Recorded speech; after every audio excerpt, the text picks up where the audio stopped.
आज सुबह में जॉगिंग करते हुए मैंने एक शख्स को देखा जो मुझसे कोई आधा किलोमीटर दूर था। मैंने अंदाज़ा लगाया कि वो मुझसे थोड़ा आहिस्ता दौड़ रहा है। मुझे बड़ी खुशी महसूस हुई।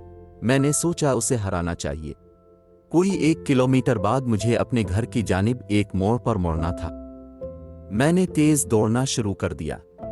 कुछ ही मिनटों में मैं धीरे धीरे इसके करीब होता चला गया। जब मैं इससे 100 फुट दूर रह गया तो मुझे बहुत खुशी हुई।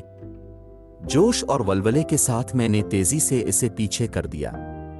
मैंने अपने आप से कहा कि यस, मैंने इसे हरा दिया। हालांकि उसे मालूम ही नहीं था कि रेस लगी हुई है।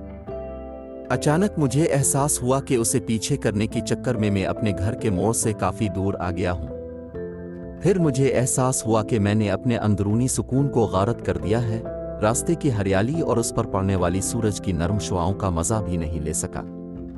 चिड़ियों की खूबसूरत आवाज़ों को सुनने से महरूम रह गया। मेरी सांस फूल रही थी, आज़ा में दर्द होने लगा। मेरा फोकस मेरे घर का रास्ता था। अब मैं इससे बहुत दूर आ गया था। तब मुझे ये बात समझ में आई कि हमारी जिंदगी में भी हम खामखा कंपटीशन करते हैं, अपने कोवर्कर्स के साथ, पड़ोसियों, दोस्तों, रिश्तेदारों के साथ। हम उन्हें यह बताना चाहते हैं कि हम उनसे बहुत भारी हैं, ज्यादा कामयाब हैं और ज्यादा अहम हैं, और इसी चक्कर में हम अपना सुकून, अपने अतराफ की खूबसूरती और खुशियों से लुत्फ अंदोज नहीं हो सकते। इस बेकार के कंपटीशन का सबसे बड़ा प्रॉब्लम यही कि ये कभी खत्म ना होने वाला चक्कर है।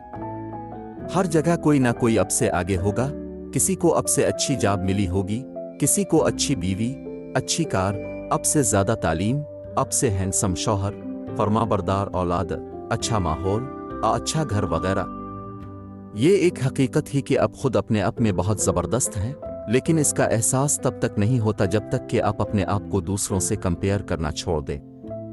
बाज़ लोग दूसरों पर बहुत तवज्जो देने की वजह से बहुत नर्वस और इनसिक्योर महसूस करते हैं। मुकाबलाबाजी या तकाबुल हमेशा जिंदगी के लुत्फ पर डाका डालते हैं।